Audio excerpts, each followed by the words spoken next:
মহানৱমীৰ পবিত্ৰ তিথিৰ আজি শুভক্ষণত মই ঐতিহ্যমণ্ডিত জাগ্ৰত বিল্বেশ্বৰ দেৱালয়ত উপস্থিত হৈছোঁ। মা ভগৱতীৰ শ্ৰীচৰণত, দেৱাদিদেৱ মহাদেৱৰ শ্ৰীচৰণত আৰু শ্ৰী শ্ৰী বিষ্ণুৰ শ্ৰীচৰণত মই অন্তৰেৰে প্ৰাৰ্থনা জনাইছোঁ যাতে আমাৰ সমাজখনক অনাগত বছৰটোৰ বাবে সুখ শান্তি আৰু সমৃদ্ধিৰ যাতে মংগল আশীৰ্বাদ প্ৰদান কৰে। আমি বিশ্বাস ৰাখিছিলোঁ মুখ্যমন্ত্ৰী ডাঙৰীয়াৰ ওপৰত আৰু অসম পুলিচৰ ওপৰত।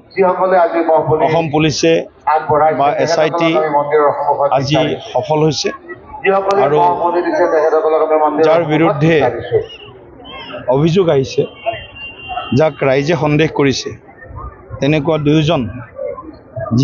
দুয়োজনে হয়তো আমাৰ সম্পদ জুবিন গাৰ্গক হয়তো আমাৰ মাজৰ পৰা আঁতৰাই লৈ গ'ল। এই দুয়োজনকে আজি SIT 14 দিনৰ বাবে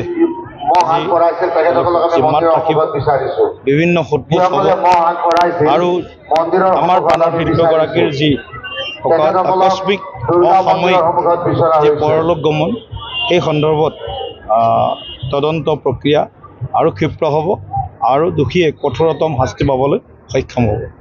মহানৱমীৰ পবিত্ৰ তিথিৰ আজি শুভক্ষণত মই ঐতিহ্যমণ্ডিত জাগ্ৰত বিল্বেশ্বৰ দেৱালয়ত উপস্থিত হৈছোঁ। মা ভগৱতীৰ শ্ৰীচৰণত, দেৱাদিদেৱ মহাদেৱৰ শ্ৰীচৰণত আৰু শ্ৰী শ্ৰী বিষ্ণুৰ শ্ৰীচৰণত মই অন্তৰেৰে প্ৰাৰ্থনা জনাইছোঁ যাতে আমাৰ সমাজখনক অনাগত বছৰটোৰ বাবে সুখ শান্তি আৰু সমৃদ্ধিৰ যাতে মংগল আশীৰ্বাদ প্ৰদান কৰে।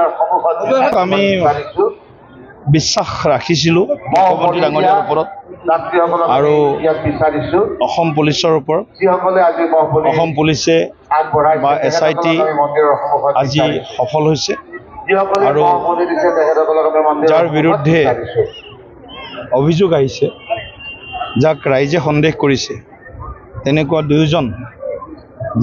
দুয়োজনে হয়তো আমাৰ সম্পদ জুবিন গাৰ্গক হয়তো আমাৰ মাজৰ পৰা আঁতৰাই লৈ গ'ল। এই দুয়োজনকে আজি SIT 14 দিনৰ বাবে